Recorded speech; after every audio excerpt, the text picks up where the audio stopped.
The dead are never far away, always watching, always listening. Hello, I'm Gemma Maudsley, and welcome to my podcast, The Wraith. Tonight, we begin Chapter 23. The cold finally drove Jill out of the attic. As the night progressed, her hands lost all their feeling, and she could no longer hold the book she was reading. Wrapping the books in the protective cover of black material, she sought refuge in the warmth of the kitchen.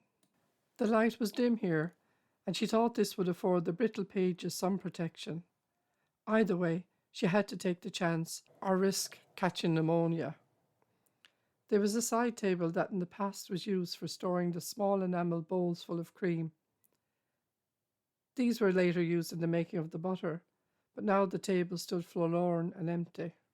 It would make an ideal desk, and it was big enough to take all 4 of the books. Once they were spread out on top, Jill closed her eyes and whispered a prayer of protection for her son. No matter how hard she tried, her mind kept straying back to his distress. Still, she knew his life depended on the words before her, and she would have to try and concentrate, or all would be lost. It was difficult to read in the light from the lone ceiling bulb, so she threw more sods of turf on the fire, and its cheerful blaze gave her tired eyes some relief. The clock on top of the dresser told her it was now 3 a.m., the dead of night. She shivered and tried to brush aside her unease when she looked towards the window. Sometimes she imagined death itself waited outside, warning her with its presence of what was to be. Despite her determination to be strong, her eyes were repeatedly drawn to the dark curtains, sure that if she were to part them, the dark spectre would be standing there. She saw its shape in every shadow. It lingered by the outbuildings and glided along the ditches as she walked the land. "Stop it," she admonished herself. "This is doing no one any good." Wiping her eyes, brushing away the tears that had fallen, she went back to work. By morning, just as the first rays of light cut through the darkness, she knew what she had to do. The act she would perform was beyond all human comprehension, but she would do it nevertheless. The only thing standing in her way was her conscience, and she wondered if she could trust Tom enough to tell him her plan. Of course, he might be appalled at the idea and threaten her with all sorts of legal action, but it was worth a shot. She really needed his support. She knew Paul would have her arrested if she told him what she planned. There was nothing for it but to tell Tom and hope he would back her. It was not an easy decision for her to make. After all, she was going to try and raise his wife from the dead. There are times when the very soul calls out to heaven for help, and such was the case for Jill as she waited for Tom to arrive. She had eaten very little, as the book warned she must fast for the spell to be performed correctly, but despite her meagre meal of dry toast, she still felt sick. Dark moths ran riot in her stomach, which didn't help to quell the rising nausea, and she thought she'd throw up when she saw his car drive into the yard. "Morning," he said, his eyes sad despite the smile. "Have you been up all night?" There was no denying the bags under her eyes, or the dark circles that only helped to draw further attention to them. "I got caught up in the book I was reading." She helped him out of his coat, and before I knew it, it was morning. "You must be exhausted." He followed her into the kitchen and was surprised to see the books laid out on the tabletop. "The attic was too cold," she explained. "The light is not great there, so I thought they'd be okay. I've left the curtains closed. I was able to pull the table closer to the middle of the room, so between the bulb and the fire, I managed to see all right." "What have you learned?" He glanced from Jill to the books. "Quite a lot, really." She had no idea how to approach the subject with him, so instead skirted around it. "Have you eaten? I could make you something." "I had breakfast before I came out." He sat opposite her at the kitchen table. "Is something bothering you?" "I found a way to find Toby." "Jesus, that's great." His eyes lit up. "What is it?" She looked down at the wood, not daring to look at his face, as she explained what she learned. The silence in the room, once she'd finished speaking, was so heavy she felt she could have reached out and touched it. "Let me get this straight," Tom said, and she heard how hard he was trying to control his emotions. "You're planning to try and raise someone from the dead to help you find your son." "Yes, it's called the Wraith, an avenging spirit." "Are you out of your mind?" "Yes," she said and jumped up. She walked over to retrieve the book she'd been reading. "Maybe I am." Placing the book on the table in front of him, she pointed to the chapter where she learned what she must do. "Read it," were her parting words before she went outside to feed the dogs. While she fussed and petted the animals who were grateful to be free, her eyes strayed back to the house. Over half an hour had elapsed before she finally got up the courage to go inside. He'd finished reading and now stared into the fire. His face was ashen, even in the gloom. If he heard her come in, he gave no sign of it, but continued to watch the leaping flames. She sat at the table and waited and waited.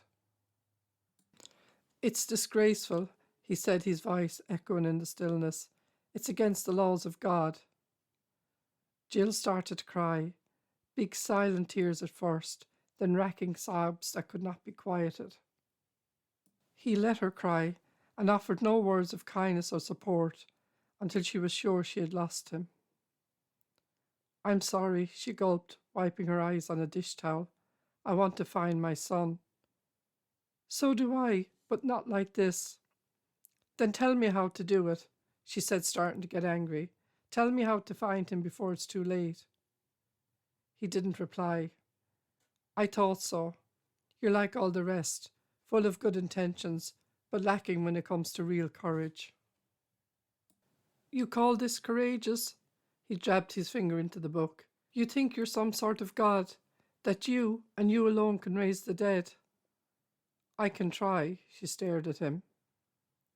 Every fibre of his being warned him he should run, leave this place, and have nothing more to do with her. Yet he saw reflected in her eyes the same hopelessness he was forced to witness in his wife's, and he knew he would stay, despite the risks. "Let's look at this again," he said, and started to read the words aloud. Jill had memorized them, and her lips moved as he read. In the past, she found it almost impossible to remember a speech she had written, and had been at pains to recite poetry in school. Yet the words in the book were engraved on her brain, almost as if she had used them before, in another time. "Okay," he was finished. "According to this, we need something called the Triangle of Solomon, which sounds like an instrument of sort, and a book called the Key of Solomon. Have you got either?" "The cupboard," Jill pointed towards the ceiling, recalling her grandmother's letter. "Let's just say these things are up there," he continued. "You would need a black cloak, candles, incense, and human blood." "That's easy enough. I can buy the incense and candles and use my own blood." "Do you have a black cloak?" Now she wasn't sure if he was serious or making fun of her. "No," she tried to control her anger. "It shouldn't be too hard to find one." One of the books on the side table fell to the floor with a resounding thud. Jill ran to rescue it and stuffed back in the pages that fell out. "How did that happen?" Tom stood next to her. "It probably slid off the material." She stood and pulled the dark cloth from underneath and handed it to him. Coincidence or what? She turned around and saw he held what she thought was some old material, a hooded cloak draped from his hands. She reached out and touched the cloth, hardly able to believe her eyes. "It must have belonged to my grandmother," she said, and smiled at the softness of the cloth. "Still, it's a bit weird the book called your attention to it." Now who's been paranoid? She took the cloak and draped it around her.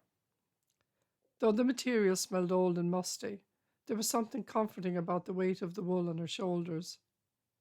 "It fits you," Tom said as she twirled round. "It's a cloak. It would fit anyone." What next? He asked, resigned to helping her now. Let's go up to the attic and see what we can find. She walked towards the door. As he followed her up the stairs, he tried not to think about the act she was willing to perform to save her son. This was the sort of thing you only ever read about in horror novels. It would be laughable if she was not so serious about it. The cupboard her grandmother wrote about stood beside the trunk. This too was guarded with a stout lock, and she didn't have to look very far for the key, as she'd left a ring beside the trunk.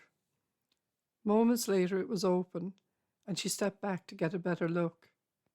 Jill was now so used to the room, she no longer needed a lamp to find her way through it, but Tom lit it and held it up in front of her. They examined the assortment of figures and drawings the cupboard held.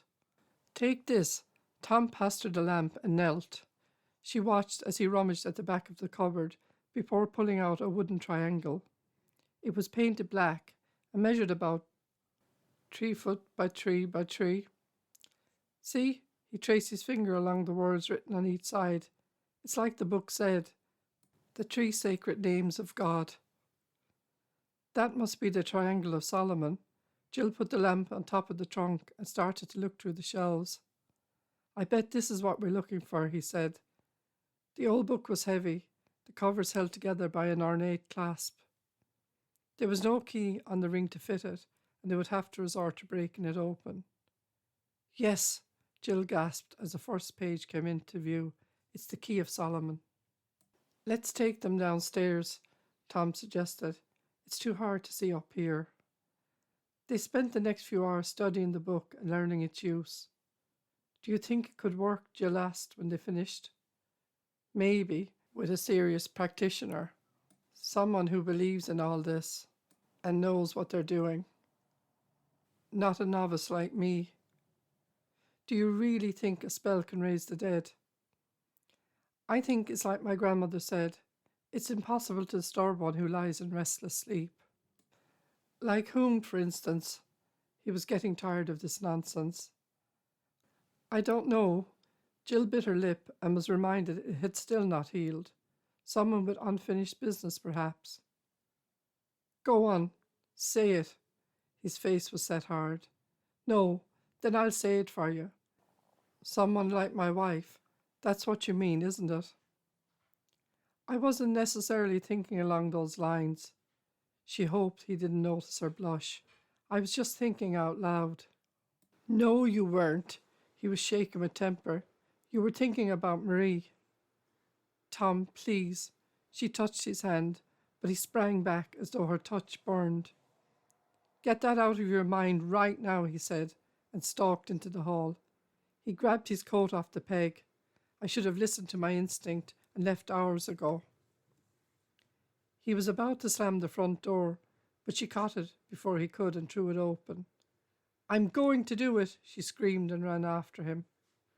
He was already in the car, the door locked when she tried the handle. Listen to me, Tom. She beat her fists on the glass. I'm going to find my son, with or without your help, and I'm doing it tonight. He wound the window down. His face transformed from the gentleman she had come to know to one barely able to contain his rage. He was almost spitting as he spoke. You stay the fuck away from my wife's grave, I'm warning you. Is Marie at rest? She ran to keep up with the car. Or is she waiting for Rachel to come home? Ask yourself that, Tom. Is she still waiting? Will you deny her the chance to find her daughter? We end here for now, but the story does not rest, and neither do the dead. So until next Friday night, stay safe, my friends. And remember, if you've enjoyed listening, please share and subscribe. It won't cost you anything and lets me know that you're out there listening.